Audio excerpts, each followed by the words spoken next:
ficar aqui ao tempo, vamos abrir as nossas Bíblias no Evangelho de Lucas, capítulo de número 3. Evangelho segundo escreveu Lucas, capítulo de número 3.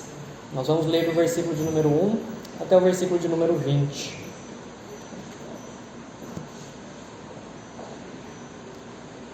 Lucas, capítulo de número 3, a partir do versículo de número 1. Diz assim a palavra do Senhor. No 15º ano do reinado de Tibério César, sendo Pôncio Pilatos governador da Judéia, Herodes tetrarca da Galileia, seu irmão Filipe, tetrarca da região da Itureia e Tracônites, e Lisânias, tetrarca de Abilene, sendo sumos sacerdotes Anás e Caifás, veio a palavra de Deus a João, filho de Zacarias, no deserto. Ele percorreu toda a circunvizinhança do Jordão, pregando o batismo de arrependimento para a remissão de pecados, conforme está escrito no livro das palavras do profeta Isaías: voz do que clama no deserto, preparai o caminho do Senhor, endireitai as suas veredas. Todo vale será aterrado e nivelado todos os montes e outeiros. Os caminhos tortuosos serão retificados e os escabrosos aplanados, e toda a carne verá a salvação de Deus. Dizia ele, pois, às multidões que saíam para serem batizadas: raça de víboras, quem vos induziu a fugir da ira vindoura? Produzi, pois, frutos dignos de arrependimento, e não comeceis a dizer entre vós mesmos: temos por pai a Abraão. Porque eu vos afirmo que dessas pedras Deus pode suscitar filhos a Abraão. E também já está posto o machado à raiz das árvores. Toda árvore, pois, que não produzir bom fruto, é cortada e lançada ao fogo. Então as multidões o interrogavam, dizendo: que havemos, pois, de fazer? Respondeu-lhes: quem tiver 2 túnicas, reparta com quem não tem. E quem tiver comida, faça o mesmo. Foram também publicanos para serem batizados e perguntaram-lhe: mestre, que havemos de fazer? Respondeu-lhes: não cobreis mais do que o estipulado. Também os soldados lhe perguntaram: e a nós, que faremos? E ele lhes disse: a ninguém maltrateis, não deis denúncia falsa, e contentai-vos com o vosso soldo. Estando o povo na expectativa, e discorrendo todos no seu íntimo a respeito de João, se não seria ele porventura o próprio Cristo, disse João a todos: eu, na verdade, vos batizo com água, mas vem o que é mais poderoso do que eu, do qual não sou digno de desatar-lhes as correias das sandálias. Ele vos batizará com o Espírito Santo e com fogo. A sua pá ele tem à mão para limpar completamente a sua eira e recolher o trigo no seu celeiro, porém queimará a palha em fogo inextinguível. Assim, pois, com muitas outras exortações, anunciava o evangelho ao povo. Mas Herodes, o tetrarca, sendo repreendido por ele, por causa de Herodias, mulher de seu irmão, e por todas as maldades que o mesmo Herodes havia feito, acrescentou ainda sobre todas a de lançar João no cárcere. Até aqui a palavra do Senhor. Vamos nos dirigir a Ele mais uma vez em oração. Senhor, nós estamos agora diante da Tua palavra. Ela foi lida, ela está aberta diante dos nossos olhos, e te pedimos agora que o Teu Santo Espírito venha falar conosco nessa noite, Pai, para que tenhamos os ouvidos atentos à urgência que essa palavra nos dirige nessa noite. Que tenhamos os ouvidos dispostos a estarem ouvindo as Suas santas instruções. Molde os nossos corações, nos livra da desatenção, dos pensamentos distantes, e nos foque nesse momento, ó Deus, a ouvir a Tua voz sendo apresentada ao Teu povo nessa noite. Essa é a nossa oração, no nome do Teu Filho amado Jesus Cristo. Amém. Uma das catástrofes naturais mais traiçoeiras que existem é uma enchente. Hoje a gente, por exemplo, teve uma chuva mais forte. Talvez em alguns locais e setores da nossa cidade a gente viu um pouco de enxurradas e a força que a água tem de levar o que está à frente. E frequentemente nós vemos que as enchentes elas acontecem quase que todo ano no nosso país, como agora tem acontecido no Rio Grande do Sul.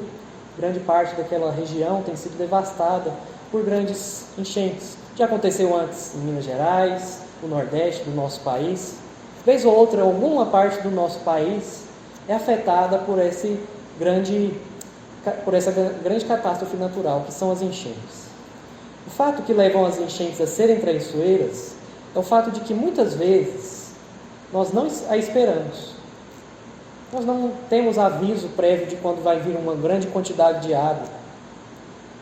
Ou então, muitas das pessoas não acreditarem, ou às vezes não terem condições de saírem de suas regiões, mesmo sendo alertadas pela Defesa Civil, para saírem. Mas a maioria mesmo, às vezes, fala, não, é só mais uma chuvinha. Dá para passar por essa enxurrada. Às vezes você já viu até mesmo um vídeo de pessoas que falam, não, vai dar para ir. Quando vê, o carro está sendo todo levado pela água, está inundado, a pessoa está ilhada ali diante daquela situação, porque não encarou o anúncio daquele perigo que estava diante dos seus olhos. Então, se estiverem atentas, as autoridades vão fazer o possível para tirar as pessoas da casa, vão enviar mensagens, vão fazer alguns embargos para impedir que as pessoas fiquem nessa situação de encurralamento. Elas percorrem partes da cidade avisando que essa situação crítica está iminente, ela vai gerar uma catástrofe, vai levar vidas. E claro que, sendo as enchentes tendo esse poder destrutivo, às vezes a gente também lida com o problema das autoridades negligenciarem, não nos avisarem. É um mal que muitas vezes a gente tem diante dos nossos olhos. Mas o que tudo isso tem a ver com a história de João Batista? O que tudo tem a ver com o que nós lemos aqui nesse texto, nessa noite? É que muitas vezes nós tratamos as advertências de Deus, os anúncios de chamado ao arrependimento, com a mesma negligência que muitas pessoas tratam com relação às enchentes. A gente pensa, não, de novo essa mensagem, vai ser só mais um aviso, no final não vai acontecer nada. O fato é que muitas vezes a gente não observa que o Evangelho, ele tem uma mensagem tão grande de urgência, que como se estivesse dizendo diante dos nossos olhos, uma placa bem grande, dizendo, perigo, urgente, façam algo. O Evangelho ela tem uma mensagem forte de advertência também para todos aqueles que estão ouvindo a palavra de Deus e precisam ficar alertas. Porque muitas vezes a gente olha para a chegada do Rei Jesus, e a gente tem caminhado aqui na nossa igreja expondo esse livro, e vimos que o capítulo 2 é só sobre a chegada desse Rei, o nascimento desse Rei, e a gente pensa, nossa, que bonitinho. O bebê Jesus veio. Mas quando nós olhamos para as advertências da palavra de Deus, as mensagens que são dirigidas desde os profetas, e deste último profeta que anuncia a chegada de Jesus, tem uma mensagem bem grande diante dos nossos olhos, dizendo, perigo, o rei está chegando. Você está preparado?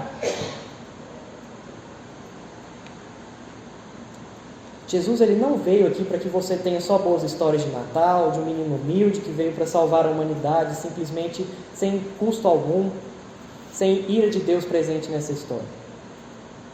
Ele veio também para apresentar que é necessário nós nos prepararmos para encontrarmos com o nosso Deus, o nosso Rei.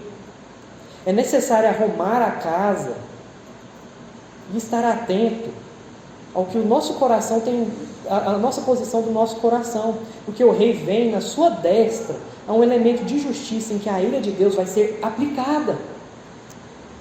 E hoje nós falaremos dessa mensagem que João Batista duramente anuncia para o povo de Deus naquele período.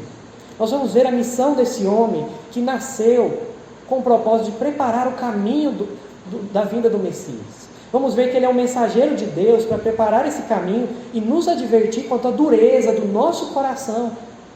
E dizer, vocês não estão preparados. Porque é necessário nos prepararmos para encontrar com o nosso Rei. Mas para isso, vamos entender um pouco do porquê João Batista é tão importante, porque essa passagem é tão importante para o entendimento desse Evangelho e para o que nós temos feito aqui. Nós temos exposto, e eu intitulei essa série de sermões em Lucas, sobre a vinda do rei e o resgate dos perdidos. E nós já vimos anteriormente que Lucas vem narrando justamente com o triunfo e todos os elementos carregados do Antigo Testamento, de que Jesus chegou como aquele rei prometido lá no passado. Nós até dizemos que tem uma expressão para se referir a ele, que ele é o rei messiânico cósmico. Ele é o rei de todo o cosmos, de todo o mundo, de todas as nações, mas também ele é o Messias, aquele que foi prometido no passado por Deus. E nesses primeiros 2 capítulos em que nós observamos, Lucas está mostrando como foi a ação de Deus, tanto na grande história, quanto nas pequenas histórias, tanto nas nações, quanto na vida particular de José, Maria, Isabel, Zacarias. Como Deus agiu para trazer o seu filho em um momento exato na história da humanidade. E uma dessas ações em que nós vimos foi que Jesus tinha um primo, João, que nós conhecemos por João Batista, mas que até aqui ele não é conhecido por essa designação. Ele é só chamado de João, filho de Zacarias. E ele tem um papel importante na preparação da chegada do rei. O papel de João é semelhante ao que no passado existia muito, que os reis tinham, que era um arauto, alguém que ia muitas vezes levando uma mensagem à frente da comitiva real, que ia chegando à cidade para avisar: olha, o rei está chegando, o rei está vindo, o rei está diante dos nossos olhos. Se preparem para recebê-lo, para fazer uma grande festa, para celebrar, porque a comitiva real está chegando. E o papel de João é justamente esse. Ele vem justamente para servir de preparação para a chegada do rei, que viria ao seu povo particular ali, Israel. E embora Lucas não mencione João Batista aqui nesse capítulo de número 2, ele aguarda o momento exato para novamente trazer João. Se você se lembra, ele aparece, a última aparição dele é no final do capítulo de número 1, quando seu pai diz que esse menino será grande diante dos olhos de Deus. Ele termina fazendo canções, o cântico que a gente conhece hoje como Benedictus, que é bendito o Senhor, o Deus de Israel, que veio para redimir o seu povo. Ele termina, e aqui até então o início do capítulo 3, não nos é apresentado João Batista novamente, até então que ele retorne. Porque o objetivo de Lucas até aqui era nos apresentar justamente Jesus é o ponto principal dessa história. Porque Jesus é colocado aqui com alguns destaques que nós vimos na semana passada, com a sua infância e sua juventude. Ele era uma criança comum. Jesus cresceu como uma criança qualquer, comum, no sentido de não havia nele poderes sobrenaturais, nem aquelas narrativas que a gente gosta de dizer, já ouviu por aí dizendo que Jesus ressuscitava um passarinho morto, coisas assim que são folclores, para dizer, olha o tanto que esse menino era poderoso desde o começo. Não, Lucas quer dizer, esse menino era um menino comum, no seu sentido de que ele era um ser humano como eu e você, mas que também revelava a sua natureza divina presente nele, onde a graça e a sabedoria iam caminhando à medida em que ele crescia. Ao ponto de que, quando ele se dirige ao templo, ele diz, olha, eu vim para tratar dos negócios, das coisas pertinentes ao meu pai. Nós aprendemos que quando Jesus diz que veio para a casa do seu pai ali, a expressão ela tem mais o intuito de dizer, eu vim para tratar dos negócios do meu pai, os interesses do meu pai. Ele entende que o seu pai é a primeira pessoa da Trindade. E antes de começar a mostrar como Jesus tratou desses negócios do seu pai, das coisas pertinentes ao seu pai, Lucas começa a nos preparar e voltar as suas atenções para João, para nos apresentar justamente a sua importância nesse papel da história da redenção como um todo. Como Deus está agindo e cumprindo a sua palavra. E aqui eu quero destacar nesse contexto 3 pontos importantes para a gente entender. Por que era necessário o ministério de João? Primeiro, João é necessário porque ele está dentro do plano do cumprimento das promessas de Deus sobre a vinda do Messias. Nós lemos um texto hoje na nossa liturgia que fala, voz do que clama no deserto, preparai, endireitai o caminho. Era necessário que antes que chegasse o Messias prometido de Deus, uma voz, um profeta, um arauto de Deus se dirigisse à nação, anunciando justamente a iminência da chegada do rei. O rei está chegando, o rei está perto. A segunda questão é que na profecia do anjo a seu pai Zacarias, João é descrito como alguém que realizaria grandes feitos diante do Senhor. E os grandes feitos que João realizou não foi abrir o Mar Vermelho, não foi sair curando muitas pessoas, foi anunciar uma mensagem de arrependimento, preparar o coração das pessoas de Israel para receber Jesus Cristo, para que o ministério de Cristo se iniciasse. E a terceira coisa importante é que o próprio pai de João, Zacarias, vai dizer que ele é um instrumento de Deus para trazer luz para os povos. Se você volta no capítulo 1 e vê o Cântico Benedictus, ele vai dizer: esse menino vem trazer luz aos povos. Esse menino vem justamente para dar ao povo conhecimento da salvação, conhecer quem é o alvo de salvação. Isso é uma coisa muito bonita no ministério de João Batista.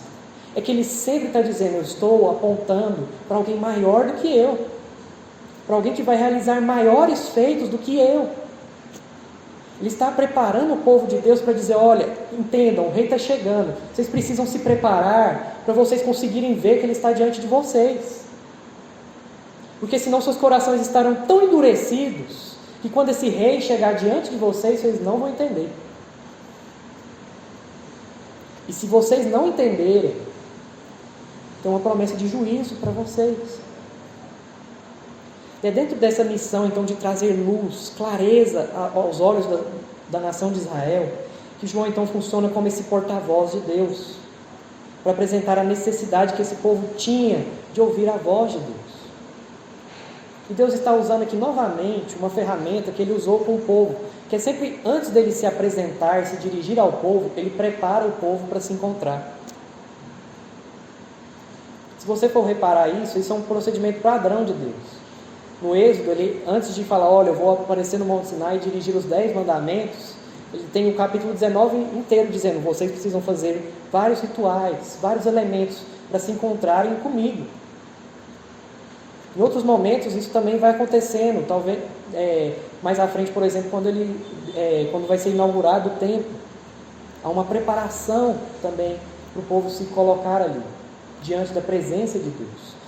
Isso é muito forte, porque um leitor judeu, ao ver isso aqui, estava entendendo que Jesus era o próprio Deus no meio deles. E era necessário preparação para se encontrar.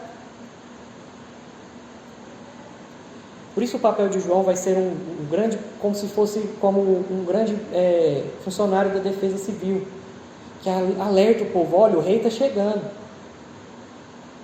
E vocês correm grande perigo se vocês não ouvirem a voz de Deus. Isso parece meio contraditório, porque a gente sempre traz uma mensagem da vinda de Jesus como só de salvação, tudo bonitinho, as pessoas vão ser livres. Mas a gente esquece que o ministério de Jesus também traz divisão. O ministério de Jesus também traz juízo, traz condenação. Principalmente e consequentemente para aqueles que vão rejeitar o seu papel como Messias.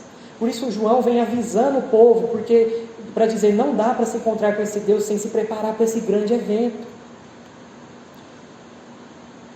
Ele alerta dizendo: se preparem, arrumem suas coisas, porque é um perigo perto de vocês.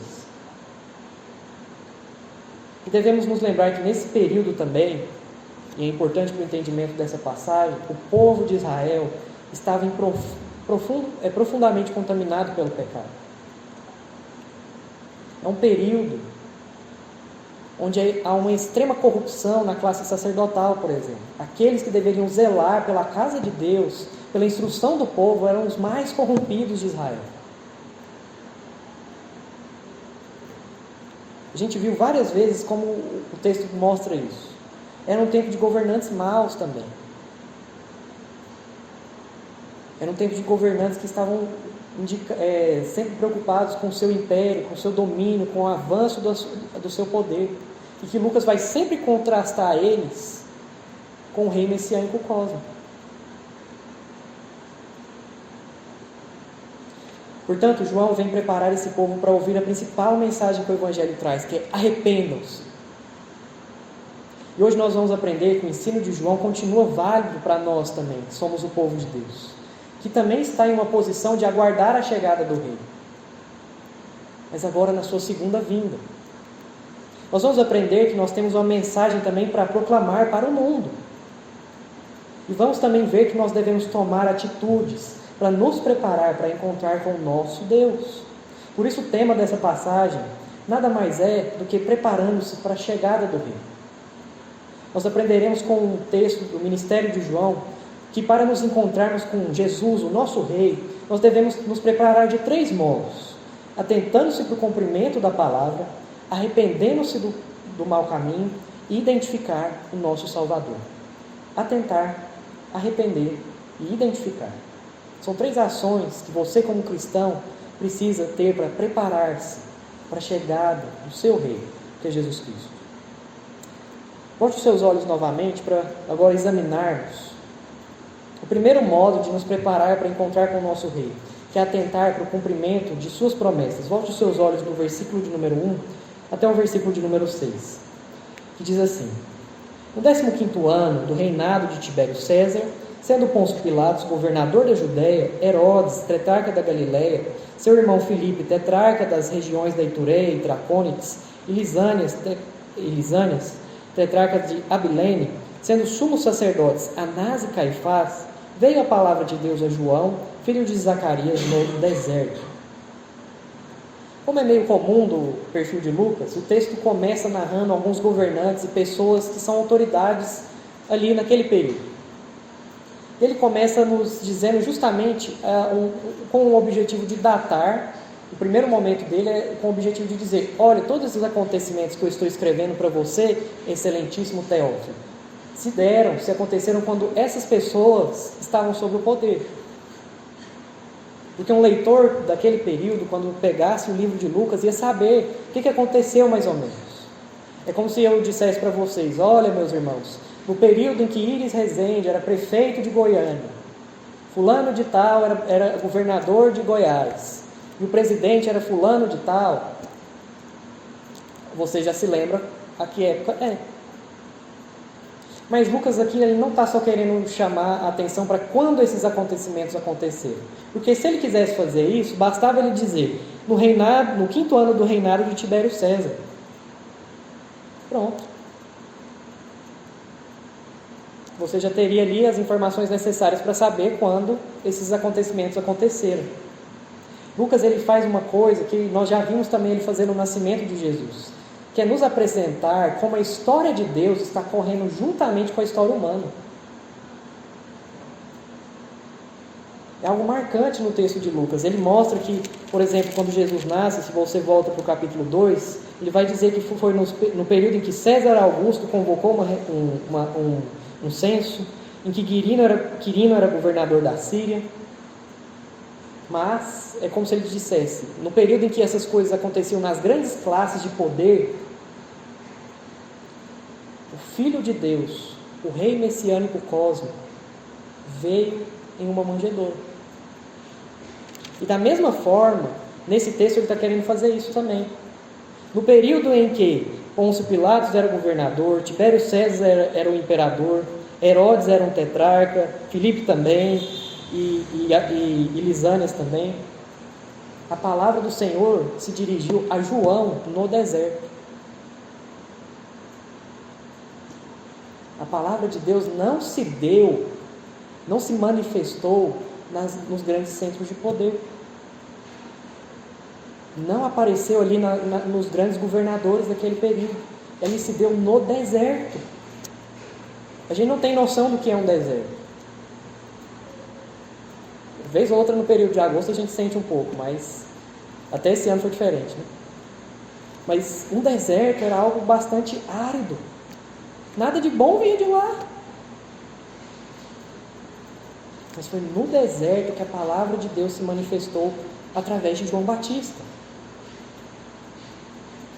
Porque ele quer mostrar justamente que Deus inverte as lógicas de estrutura humana. Onde muitas pessoas pensam que é aqui que estão os grandes centros de pensamento, os grandes centros de ação. Deus usa da humildade, da simplicidade, do que é descartável, do que nada de bom pode vir de lá para mudar o curso da história.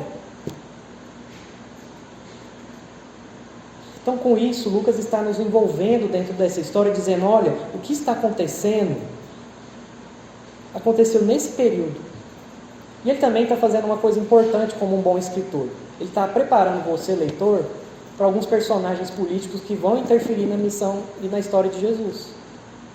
Pilatos, o mais famoso. Herodes é outro que também vai ter um grande papel. Filipe um pouco menos, e Lisânias quase não se menciona, mas ele está te preparando. Anás e Caifás também vão ter um papel importantíssimo nesse período. São eles que vão fomentar toda a discussão e ódio para matar Jesus. E veja que interessante, não é eles, os sumos sacerdotes ali, que vão ter a palavra de Deus também. É uma ironia que Lucas está nos apresentando, dizendo justamente: olha, não é Herodes, não é Pilatos, não é Tibério César, não é Anás, não é Caifás, é João, que comia gafanhoto, vivia no meio do deserto, andava com pele de animal. Vai ser o portador para preparar a palavra, preparar o povo de Deus através da palavra. E o fato de ser no deserto também tem algo bastante significativo, porque na história de Israel o deserto representa um lugar de teste, arrependimento e graça. Quando o povo de Deus é levado ao deserto, sempre vamos observar que ele está sendo testado sobre a sua confiança em Deus. Eles vão ser levados ao momento de se arrepender e vão ver a graça de Deus em todo instante, no cuidado com eles também. Então Deus trouxe a libertação para principiantes de Israel no deserto do Sinai, no período do Êxodo. E o deserto então passou a ser um local de esperança profética. As pessoas esperavam e aguardavam ali. O próprio Elias e Jeremias vão ser profetas que vão andar bastante nesse contexto do deserto, onde tem uma esperança profética. O que isso quer dizer?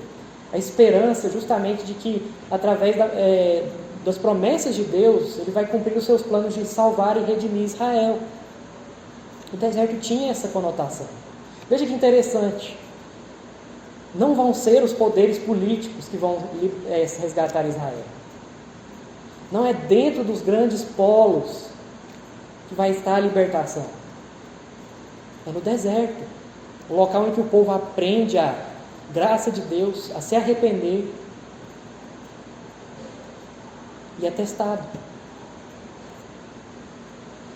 Outro fator curioso sobre essa geografia é que a região em que João prega nos lembra de uma cidade que foi destruída pelo juízo de Deus. Se você observa aí no versículo de número 3, ele percorre toda a circunvizinhança do Jordão. Possivelmente nos faz lembrar justamente de Ló, que procurava as campinas do Jordão. Ló procurava esse local. E quem que tinha lá? A cidade de Sodoma e Gomorra. Com isso, o Evangelho de Lucas está principalmente mostrado, a apresentar que em uma região abandonada é que Deus vai mostrar que Jesus vem para resgatar aqueles que se encontram perdidos. Em uma região que foi alvo da ira de Deus, vai ser onde Ele vai manifestar o início da sua jornada, da salvação. Nos lugares em que antes Deus mostrou o juízo, Ele vai estar lá novamente, avisando e transmitindo o Evangelho para o povo. Outro ponto importante aqui é o que João fazia. O texto diz que o que ele fazia era batizar pessoas. Ele pregava, anunciava, mas ele também batizava pessoas. E embora isso seja uma prática comum para nós cristãos, que marca a introdução de uma pessoa, ou seja, quando você quer se tornar cristão, o que marca o ingresso seu na comunidade da fé, na família da aliança, é o batismo. Mas naquele período não era esse o significado do batismo. O batismo era uma prática bastante comum naquele período, mas não era usado dessa forma. Ele era usado para muitos judeus ou para gentios que não faziam parte da fé judaica. O judeu que havia abandonado a fé ou que estava distante da fé, para ele voltar novamente à comunhão, ele precisava passar pelo ritual de purificação, que era o batismo. Isso também acontecia com os gentios. Se ele se convertia, entendia, nossa, ali no povo de Deus está a salvação.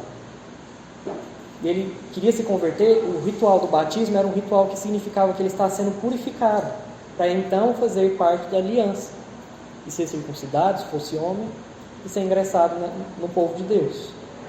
Contudo, João usa desse ritual, que era um ritual marcante por ser de arrependimento, ou de abandonar uma velha vida, para aplicar a ele não só para gentios ou judeus afastados, mas para todos os israelitas. Seu sentido envolve uma das principais características justamente da proclamação cristã, em que ele vai dizer que Deus se manifestando na história, é necessário você se arrepender das suas práticas de pecado, que afrontam a santidade de Deus. O batismo de arrependimento de João marcava uma preparação desse povo para receber a obra redentora de Deus. E Lucas conclui essa apresentação aqui, nos mostrando que esses atos de João, então, estavam afirmando, estavam cumprindo o que a palavra de Deus dizia. Por isso ele vai evocar o texto de Isaías, que nós lemos hoje na nossa liturgia.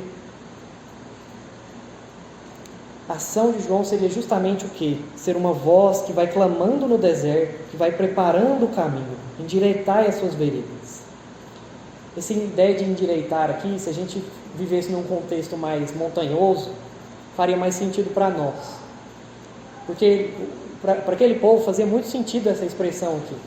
Porque as veredas, os caminhos em que eles tinham ali, eram bastante tortuosos, cheios de pedras, montanhosos, em que para uma comitiva real, por exemplo, passar daria bastante trabalho. E o que João está dizendo é, vamos aplanar isso aqui, vamos deixar isso plano, vamos asfaltar isso aqui, vamos deixar bom para andar. O que João está fazendo é isso, é deixar o coração preparado, o coração do povo de Deus preparado para a chegada do rei. Porque ao usar essa citação, Lucas quer que os seus leitores entendessem que a mensagem de João é uma mensagem conectada com os planos de Deus da redenção. Ele quer chamar a minha, a sua atenção para como, onde e com quem se deu esse cumprimento da promessa de Deus. E ao mostrar esse cumprimento, ele faz um grande apelo à humanidade para que se arrependa dos seus maus caminhos e passe a contemplar a salvação de Deus. É o que o William Hendrickson vai dizer, que ao ouvir a mensagem de João, as pessoas deveriam endireitar as veredas de seu coração. Tinham de proporcionar um acesso fácil ao Senhor. Tinham de endireitar tudo que estivesse torto e não estivesse em harmonia com a santa vontade de Deus.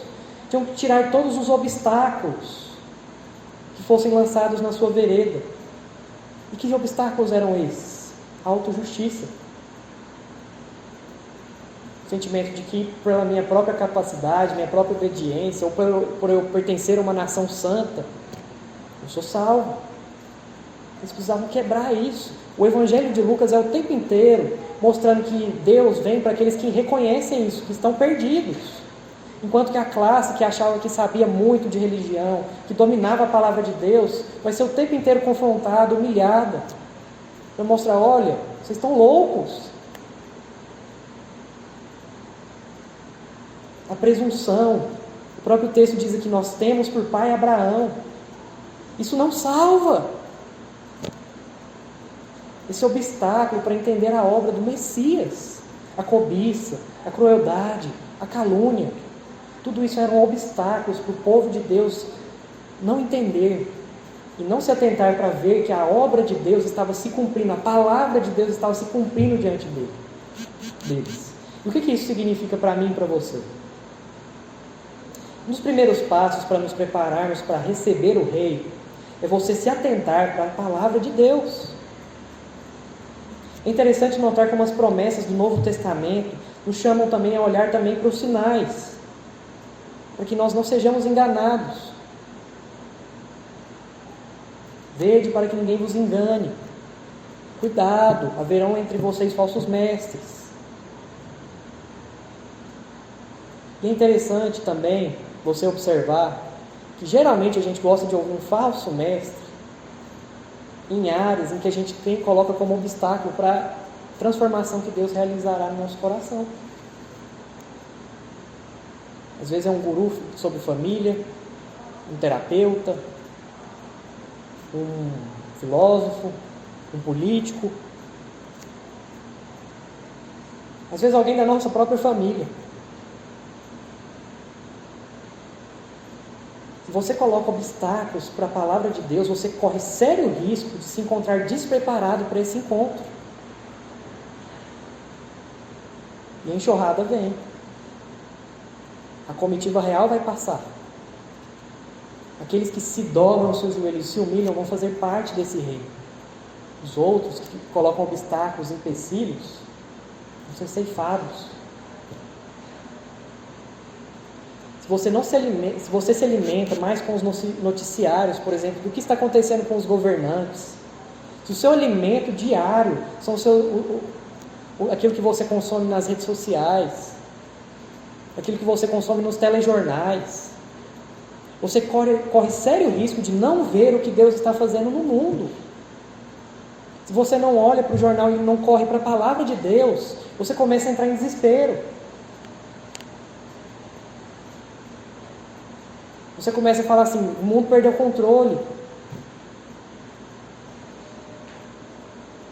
Só que o texto está nos mostrando que desde o início do mundo, Deus está mexendo nas estruturas maiores do mundo. E que não há nem nada que possa ser um obstáculo para o cumprimento da palavra dele. E é uma mensagem séria, porque hoje, como eu já disse, nós aguardamos a segunda vinda, pois a salvação já está manifesta a toda a carne, como diz esse texto, toda a carne. E a palavra carne aqui é mais do que seres humanos, é toda a criação, vai contemplar a salvação. Ela já está manifestada na pessoa de Cristo Jesus, ela já foi realizada, já se cumpriu a palavra de Deus. Só que você está olhando mais para os palácios do que para o deserto. E a enxurrada vai vir. E ao final observamos que a palavra de Deus espera de nós uma postura clara de arrependimento. Por isso que também o segundo modo de nos prepararmos para nos encontrar com o Rei é nos arrependermos dos nossos maus caminhos. Veja, o versículo 7 vai começar agora a colocar a voz em João. E confesso que se eu começasse pregando desse jeito aqui, talvez eu acho que amanhã teria uma notificação no conselho da Bereia, dizendo: o pastor lá endoidou. Se eu começasse chamando vocês de cobras, seu bando de cobras, vocês iam se sentir ofendidos, não iam? Mas é assim que João Batista começa. A primeira palavra que ele menciona é raça de víboras. Ele se dirige ao público como esse tipo de coisa. Para um judeu fazia todo sentido aquilo. Principalmente no contexto de um deserto, as cobras eram animais extremamente traiçoeiros ali. Estavam muitas vezes debaixo de pedras, areias e simulavam ser gravetos, outros tipos de coisa. Ou seja, é um símbolo de um animal que está sempre pronto para te trair.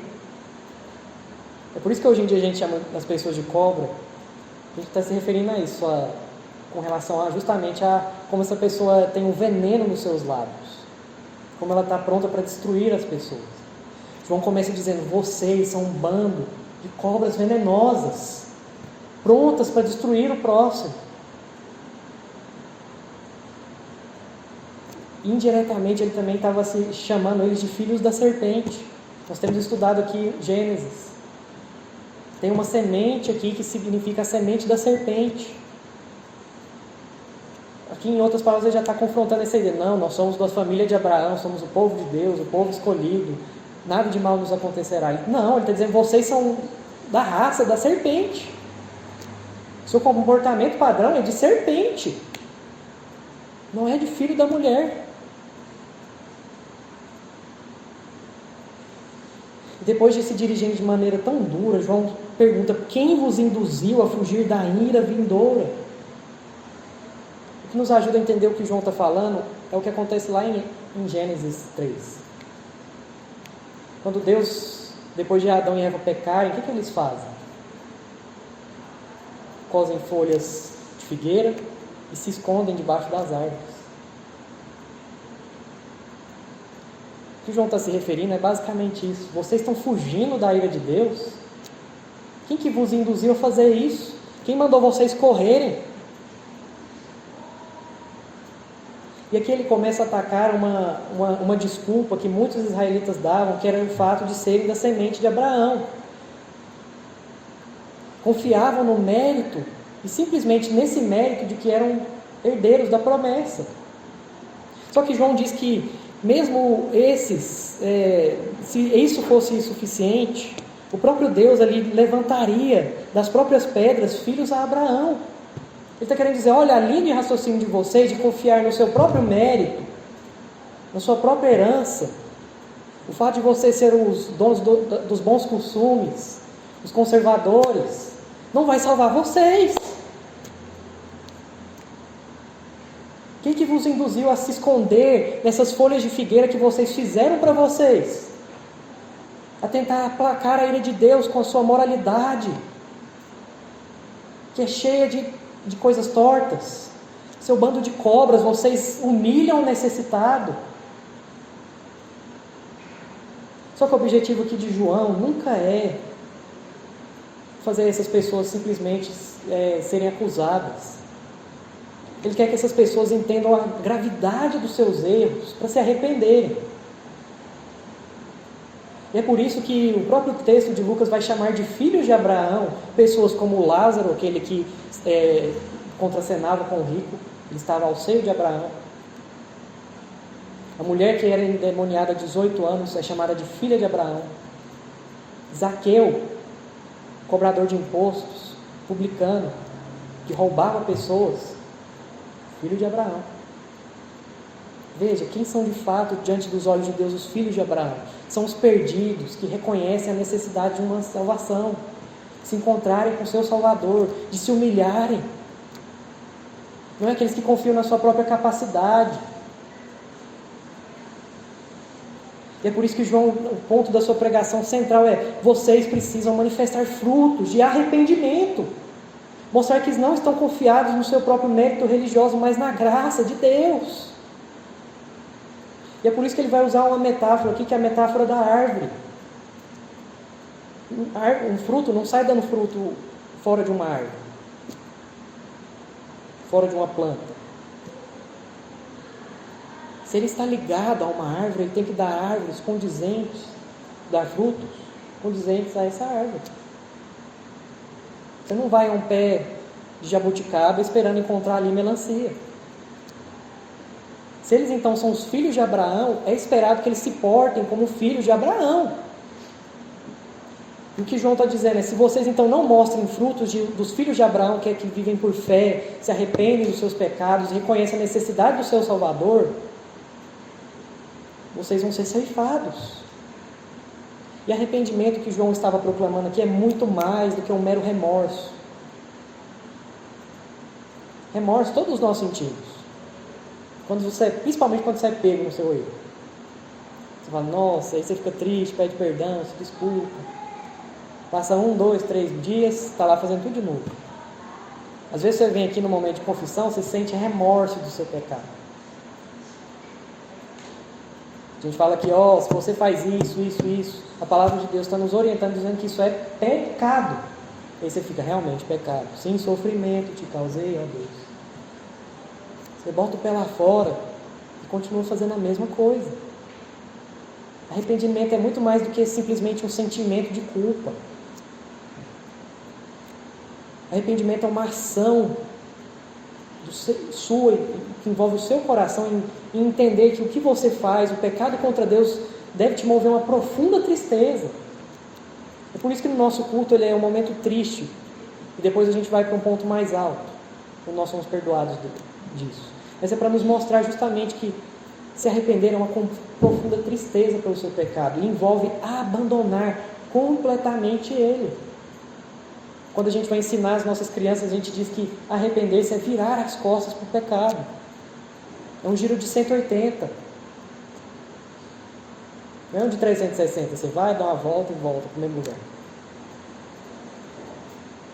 Você vira, abandona, dá as costas. Era isso que João está falando. Vocês precisam dar as costas para esses erros de vocês. Acordem. Tomem essa postura. Tomem consciência de que não dá para viver essa vida blasé religiosa. Ai, que bom, vou no domingo. Envolve algo mais completo. Se você vive nessa vida blasé, cuidado, porque olha o que João diz. A tempestade está vindo. E arrumem logo a sua vida, porque o machado já está ali. No pé da raiz. Quem gosta de planta sabe o que isso significa. O machado está ali prontinho para arrancar. Ainda não caiu. Ainda não foi dado o primeiro golpe, mas ele está pronto.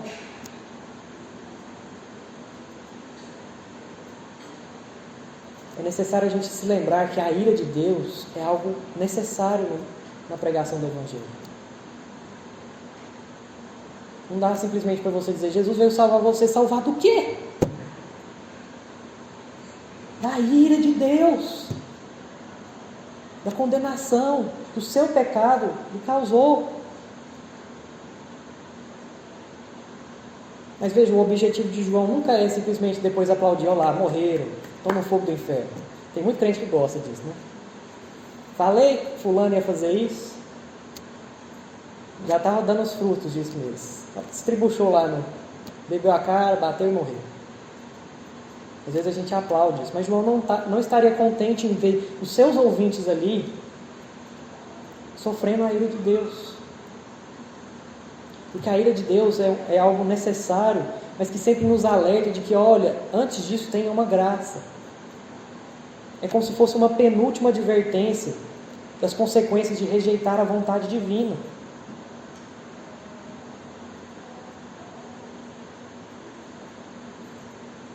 E é uma palavra séria para advertir nossa postura contra o nosso pecado. Por isso, naquele momento, as pessoas ficam ali reagindo. E agora? O que nós vamos fazer? Espero que você esteja com essa postura aqui também. E agora? O que eu faço? Então que 3 grupos vão aparecer aqui nessa história. Primeiro a multidão, depois o grupo de publicanos e por fim ali aparecem os soldados. Na primeira, a multidão, de uma forma como se fosse genérica. O que a gente faz? A resposta de João é simples. Se você tem 2 túnicas, reparta. Se você tem comida, dê a quem não tem. O que é demonstrar fruto de arrependimento? É só você vir confessar o seu pecado, voltar e fingir que nada aconteceu? Não, é você demonstrar que você não está apegado mais aos seus erros.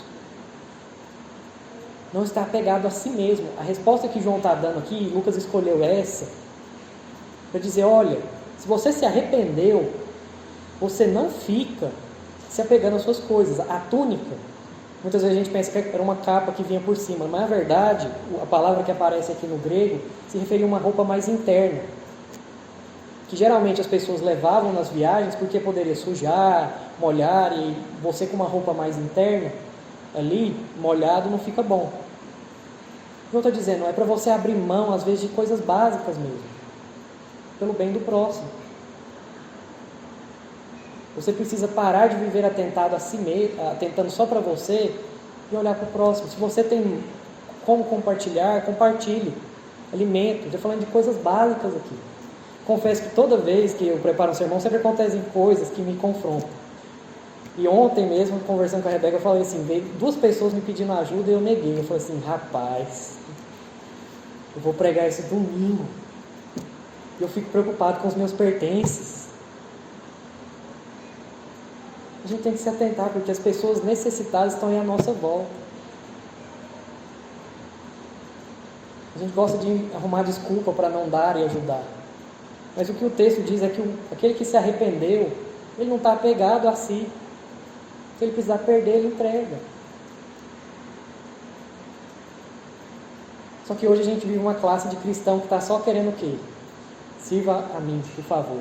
Você vem à igreja, espere que o louvor seja do seu jeito, a palavra do seu jeito. O irmão faça o lanche daquele jeito.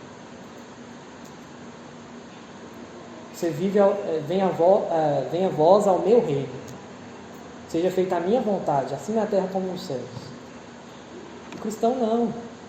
Ele compartilha, ele doa. Uma das coisas que mais poderia ajudar a redução da pobreza no mundo é se nós deixássemos de investir tanto nos nossos confortos e luxos, nós cristãos, começassem a investir em cuidar e ajudar o pobre e necessitado. E veja, João aqui não está falando que a gente vai viver uma espécie de comunismo cristão. Muitos já antecipam e falam, pronto, é isso. Não. Sempre a contribuição e o partilhar das coisas é algo voluntário, é algo que o Espírito te constrange a fazer. Nunca é algo coercitivo, eu virar aqui, a partir de hoje, se você é crente, vende metade dos seus bens. Não. A gente ajudar o pobre, necessitado. Acudir com a cesta básica. Você tem 2 pacotes de macarrão, doe um. Você tem R$10, vai usar 5, doe 5. A gente leu, por exemplo, lá uma lei em Levítico que falava, olha, se cair as espigas durante o caminho, deixem no chão. Porque o pobre necessitado vem e recolhe.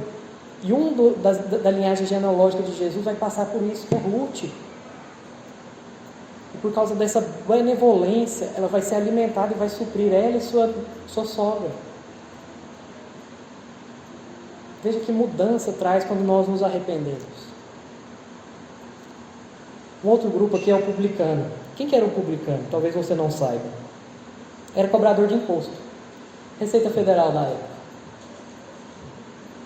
Só que era um tipo pior de cobrador de imposto. Porque cobradores de impostos serviam ao Império Romano. Eram comumente servidores do Império Romano.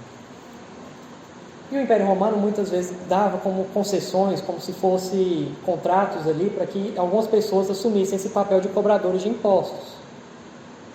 Para um judeu, alguém cobrar imposto, sendo um outro judeu, cobrar imposto de outro judeu, era um absurdo. Ele estava levando os pertences de um judeu para uma outra nação, uma nação má, uma nação ímpia. Era um absurdo um judeu cobrar imposto de outro judeu. Esse já é o primeiro motivo que eles eram tão estigmatizados. A segunda coisa é que o salário deles não era tão bom assim. Era baixo. Um publicano, se ele fosse viver com o salário dele, ia ser uma pessoa de classe média baixa. Então eles se enriqueciam com a autoridade que eles tinham de cobrar mais impostos. Como seria contestar ele? Eles enriqueciam assim. Por isso eram pessoas que as pessoas olhavam com certo desdém. Mas Lucas escolhe dar a voz para eles aqui, dizendo, o que a gente vai fazer? O que nós vamos haver de fazer? Eu admiro como a palavra de Deus é simples nas suas ordens. Não cobrei mais do que é estipulado. João não diz, abandonem seu posto. Às vezes a gente pensa que arrepender é o que? Se eu sou profissional da educação física, eu tenho que parar de servir nas academias e começar a servir, sei lá, dentro da igreja. Montar um clube da luta dentro da igreja. João não fala isso. A palavra de Deus não fala isso. Ele fala, olha, para de cobrar mais do que é devido. A ordem é simples, e isso é muito interessante. A palavra de Deus tem ordem simples para nós. Às vezes a gente complica. É para ajudar o necessitado, é para não extorquir o próximo. Ele está dizendo, olha, dentro da sua área de atuação você pode continuar servindo ao império. Isso não te faz pior, mas não cobre mais do que é devido. Se você é um servidor público, por exemplo, faça o seu trabalho de forma decente. Não fique lá enrolando. Se você é um funcionário de uma empresa, faça o seu melhor serviço. Não fique desviando o seu tempo ali com outras coisas. Cumpra o que é devido. Os soldados ali, embora o texto não nos diz que tipo de soldados, se eram soldados romanos, se eram servos ali de Herodes, eles também se dirigem ali. O que nós vamos fazer? E era comum que os soldados também tinham um certo abuso de poder ali naquela época. Eles maltratavam as pessoas para o quê? Muitas vezes faziam escravos mentirem para prejudicar o seu patrão. Eles usavam da sua força para prejudicar alguém, em benefício próprio. E aí João vai dizer, não é para maltratar ninguém. Faça o seu dever como soldado, preze pela paz pública. Não fique inventando falsa acusação. E contente com o vosso soldo, contente com o seu salário. Com essas palavras, ele demonstra de maneira simples como que se demonstra arrependimento. E o que isso significa também para nós? De maneira muito simples, meus irmãos. É primeiro que você não pode confiar em outro meio de justiça que não seja o de Cristo. E o chamado é para que você se arrependa hoje, abandone a imoralidade que você acasula no seu coração. Já viu que muitas vezes as pessoas que têm enchente, às vezes elas ficam na casa, porque ficam com medo de perder uma geladeira, perder uma coisa, fica ali tentando salvar o que não tem mais salvação? É você com o seu pecado. Morre abraçado.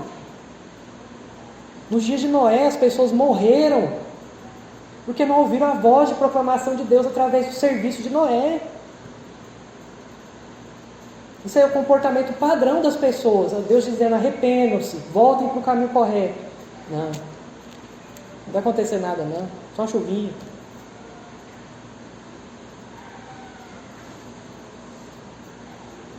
Mas também não é um chamado para você abandonar tudo e ir para o meio do deserto e viver isolado também. É você mostrar que dentro de onde você se encontra, você deve mudar seus comportamentos. Eu me lembro de um comportamento errado que eu tive, refletindo sobre esse texto. Quando eu me converti na minha adolescência, eu vivia numa escola há muito tempo e as pessoas conheciam alguns comportamentos errados meus ali. E eu sabia também de algumas coisas ali. E eu falei, vou mudar de escola. Um dos motivos é porque agora eu sou crente, eu não posso ficar perto desse povo. A gente pensa isso. Só que a palavra de Deus é que se você demonstra arrependimento, é que você no seu trabalho, com a sua esposa, com o seu esposo, na sua família, tem que demonstrar os frutos disso. Se você é um filho que vive desobedecendo, afrontando, desonrando seus pais, você não vai se converter e abandonar eles. Você vai começar a honrá-los. Se você é um marido que, por exemplo, traiu a sua esposa, de diversas formas, não só sexualmente hoje acontece, é o momento de você se arrepender.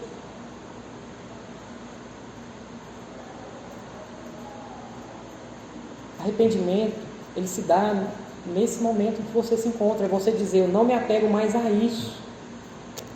Conversando com uma pessoa que tem passado por processos de disciplina, ela, de uma maneira bem lúcida sobre o seu erro, diz, olha, agora eu estou começando a me arrepender. O que eu antes tinha era remorso. Agora eu estou começando a entender o que eu fiz. Arrependimento é muito mais do que o calorzinho que você sente, aquele incômodo e tristeza. Ele perdura. Mesmo que você caia e cometa de novo, você lembra, isso tem que te trazer náusea, nojo. E entenda essa mensagem como um alerta urgente para a sua vida. Não viva a mesma vida que você vivia antes de entrar aqui. Que é como se o Espírito Santo estivesse dizendo, hoje é a sua oportunidade de você corrigir as suas posturas a partir de Cristo Jesus. É hoje. Não espere algo acontecer. Muita gente dá essa desculpa, não pastor, quando eu tiver um emprego e tudo mais, eu resolvo minha vida financeira, eu pago minhas dívidas. Não, hoje é o momento de você arrumar a sua vida financeira a partir da cruz. Hoje é você se desapegar das coisas e dizer, eu me arrependo, eu me humilho. E passa a viver de forma diferente. Caso contrário, o que te aguarda também é necessário te avisar. É a ira. O machado está na raiz, pronto para te ceifar. Dizer, essa árvore não está condizendo, não está produzindo bons frutos. E por último, o último ponto para se preparar para a chegada do rei é identificar o nosso Salvador. A partir do versículo 15, o texto muda um pouco a narrativa, ao nos mostrar que as pessoas começavam a achar então que João Batista era o Messias, era o profeta prometido, era aquele que viria para ser justamente o Salvador e Libertador de Israel. E João imediatamente ele mostra que não era. Ele imediatamente é colocado em suas palavras aqui que ele não era aquele que o povo aguardava. Isso é significativo, porque João poderia usar disso, falar: sou eu, venham, me sigam. Eu sou o libertador de vocês. Vou libertar vocês dessa corrupção. Mas ele não faz isso, porque ele tem clareza do seu papel. E ele faz isso nos mostrando justamente ao dizer: eu na verdade vos batizo com água, mas vem o que é mais poderoso do que eu, do qual eu não sou digno de desatar-lhe as correias das sandálias. Ele vos batizará com o Espírito Santo e com fogo. Ele está dizendo: olha, o que eu estou fazendo aqui é um ritual. É algo que significa, e muitos ali às vezes batizavam e voltavam às suas práticas. Não envolvia uma mudança de fato. Era um ritual que eles mostravam que a pessoa queria abandonar suas práticas. Igual alguns que se batizam aqui, dizem que confessam a Cristo, mas vivem uma vida torta. Esse batismo com água, nesse sentido, não muda, transforma a pessoa. Mas vem aquele que vem batizar com o Espírito Santo. Alguém mais poderoso do que eu. Porque o batismo de Cristo Jesus ele seria definitivo. Ele derramaria sobre o seu povo, sobre aqueles que de fato vivem debaixo da aliança, que foram salvos e regenerados, algo que marcaria a sua salvação. O selo da promessa, aplicado na vida das pessoas, o derramar do Espírito Santo. Somente Jesus traria esse batismo que seria completo, vivificador, que seria muito mais poderoso do que João, e as palavras de João são bonitas: eu não sou nem digno de desatar as sandálias. Desatar a sandália de alguém, meu irmão, naquele período, era algo extremamente rebaixado. Era para os escravos mais rebaixados do tempo. João está dizendo: eu não sou nem digno de tirar a sandália dele. Para mostrar quão grande era a ação de Cristo Jesus. E ele estava dizendo: esse que virá, vocês precisam identificar, é esse, o seu Salvador. João faz um papel de apontar para Cristo. E esse batismo com o Espírito envolve, então, receber o novo nascimento, uma purificação completa, mas tem um outro detalhe que é o fogo. E muitos já aplicam dizendo que é um segundo batismo. Recebe o Espírito Santo, salvação e depois o fogo. Mas não é o que João estava na cabeça. Fogo, no sentido bíblico, tem a ver com queimar elementos pela qual Deus vai aplacar ali a sua ira. Deus vai derramar. Então o fogo aqui é que Deus vai também batizar os que não vão ser salvos. Só que não vai ser com o Espírito. Vai ser com fogo. Condenação.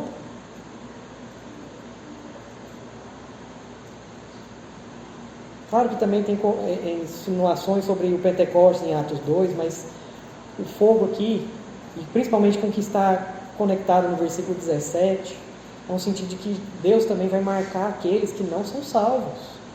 Porque a sua pá, ele a tem na mão para limpar completamente a sua ira, recolher o trigo no seu celeiro, porém queimará a palha em fogo inextinguível. Ele vai fazer uma separação. A palha boa, vou guardar no melhor lugar. Mas o trigo bom vou guardar no melhor lugar. Mas a palha, aquilo que não serve, vai ser queimado. E um fogo que não cessa. O inferno, meus irmãos, é algo real. E não é algo temporário, como muitos têm pregado hoje em dia. É algo sério e duro. O João está dizendo: olha, se vocês não identificarem quem é o Salvador de vocês, não prestarem atenção, ele vai passar por meio de vocês, só que vocês não vão receber as bênçãos do Espírito Santo. Vocês vão receber o fogo, vão ser colhidos como palha. É o que Lucas vai usar novamente quando o próprio Jesus vai dizer essas coisas. Mas antes disso também, o que mostra que João está sempre identificando quem é o Salvador, tem a ver com sua relação com Herodes. Eu deixei para falar de Herodes aqui, para te trazer mais clareza. Tetrarca, a palavra tetra tem 4. Arca, justamente, governador, vem de monarca, por exemplo. Mono, um só. Tetrarca, 4. Depois que Herodes o Grande, aquele que mandou matar os bebês, que Jesus foge com a sua família para o Egito, morre, o seu reino é dividido entre seus 4 filhos. Por isso são tetrarquias, 4 reinos ali. Herodes é um desses herdeiros desse reino. E ele era responsável por grande parte ali da Galileia, da Judéia, da região da Galileia. Pôncio Pilatos vai ficar com a região da Judéia, por isso que Jesus é levado de um para outro ali, nos trâmites políticos da época. E tem ali a província de Abilene ali, e também Filipe. E é interessante que Lucas escolheu mencionar essa rivalidade que João tinha com Herodes. Possivelmente porque, ao dizer que Herodes foi repreendido por ele, não é simplesmente só dizendo que João estava condenando um pecado nas autoridades, mas é que ele estava condenando Herodes como possível Messias. Talvez Herodes se colocasse na posição de rei dos judeus, de libertador, e ele está dizendo, olha, também não é esse. Esse aí, ele é um adúltero. Por isso João repreendia, dizendo que, justamente porque o que ele fez, ele pegou a esposa de seu irmão e cometeu, como o próprio texto diz, maldades que o seu pai havia feito. Não é esse. Ele está te ajudando a dizer, olha, se você espera que foi esse aí que seria o libertador, não é. Veja que sempre tem uma conotação política as mensagens da palavra de Deus. Se você espera também num governante que vai se dizer defensor da moral e dos bons costumes, a libertação dos problemas, sinto muito. Eles são corrompidos. Podem até ser bons governantes, ajudarem a nação, impedir pautas de avançarem. Mas não vão libertar você. Você precisa identificar o verdadeiro rei. Aquele que é mais poderoso do que João, que te batizará com o Espírito. Então Lucas deixa bem claro para nós que João não pode ser também o Messias, mas também não pode ser nenhuma daquelas autoridades que ele mencionou anteriormente. Porque eles são maus, são pecadores, imorais. E, em resumo, esse confronto frustrava as tentativas também do próprio Herodes. Por que Herodes se incomoda ali com as acusações de João? Porque Herodes era frustrado nos seus planos de ser o rei dos judeus. É por isso que a narrativa termina dizendo que ele colocou ainda, e um dos seus males foi colocar João no cárcere. E aqui tem um ponto muito importante, que nós vamos chegando na conclusão, é que João vai começar a sair de cena. Ele vai voltar em alguns outros textos em Lucas, mas João vai sair de cena. Vai mostrar que ele não era o Messias. Deus vai usar Herodes para tirá-lo de cena.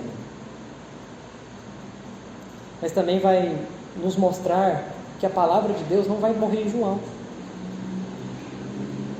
Como diz William Hendricks, Herodes colocou João no cárcere.